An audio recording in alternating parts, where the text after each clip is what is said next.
Lots of good stories in there.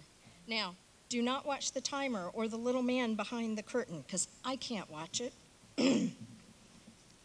Thank y'all for being here. Ready, set, go.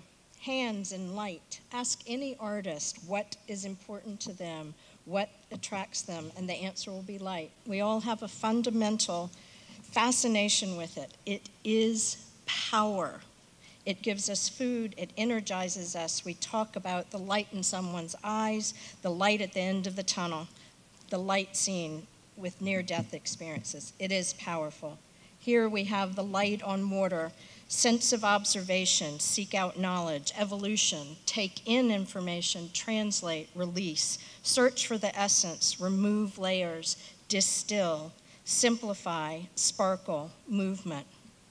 Light on water, seeking, exploring, testing the ripple you might not be able to see. Connections, relationships, space between us. Air is not empty. The energy we express, the reverberations like the rings from a pebble dropped in the water, the butterfly flutter moving air. Light, thought. I imagine the path to God lies somewhere in the midst of these three elements: timelessness, thick time, and silence, says Marc Clavier. Sunshine, a linocut, resting, work done. A photograph taken by my father in 1950s inspired that.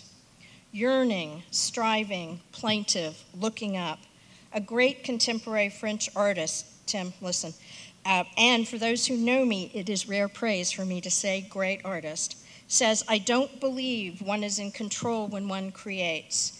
It's an illusion, because we are no more than specks of dust in space. Dancing, the Spanish moss. Bills are paid, I can dance.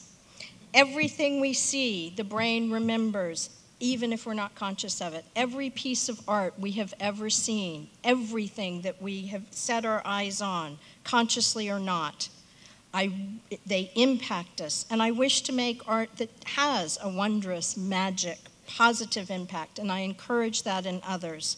This does not mean that art needs to be pretty, not at all.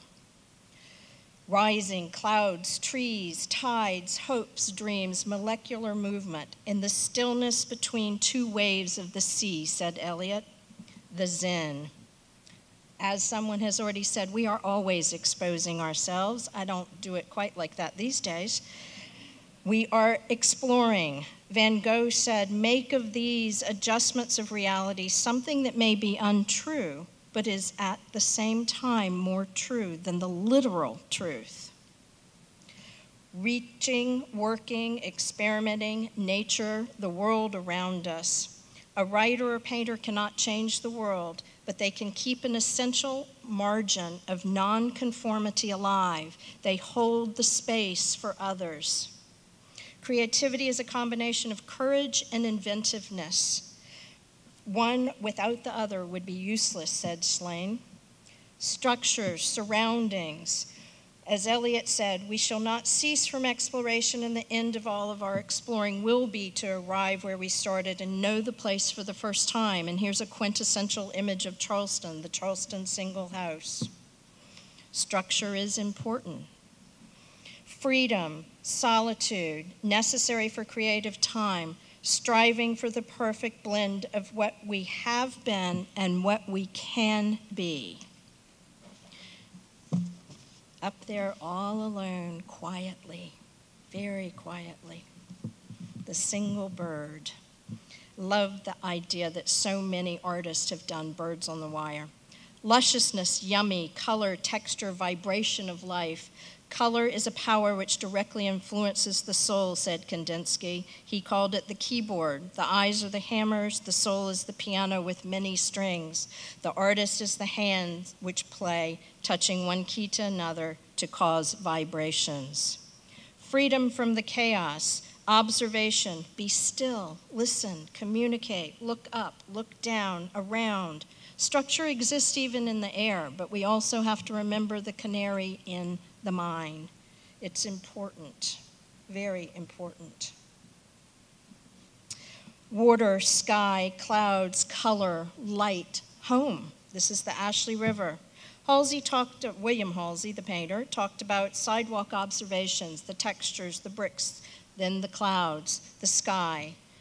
It all influences us. It impacts us consistently. Work with intention. Being open to the not yet is our job as humans. Again, rising, reaching, striving, rhythmic, simplified, rising, gesture, motion, body movement. When I was a teenager, someone wrote a poem for me talking about mediocrity, and I was highly, highly insulted, dreadfully. I now find there's a comfort in that. Mediocrity is not that bad, except in art making. Again, we have structure, but upwards, linear, textural, the skyline. Hakusai, the great creator of the iconic wave image that you've all seen, said, "I drew pictures I thought fairly good when I was 50, but really nothing I did before the age of 70 was of any value at all. At 73, I've at last caught every aspect of nature.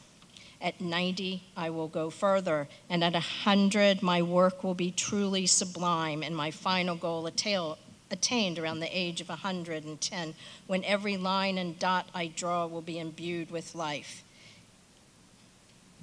Be still, travel, feel the light, be yourself, authenticity, no hype, no copy. Look to history and appreciate and praise and say thank you, and then create something new. An image, a motif, an icon, a dot, a line, an impression, an expression of striving. Contemplative. Thanks to two great grants. I was able to go at the age of 60 to Greece to seek magic and to learn to carve marble. This monk is what I accomplished. Now, there's supposed to be a huge long paragraph because when you get one of those grants, you have to say all these words. I don't have time because I've been out of it for I don't know how long. We are moving forward. No, the path is not straight or comfortable. There's a Giacometti-ish drawing there of the side view of the monk.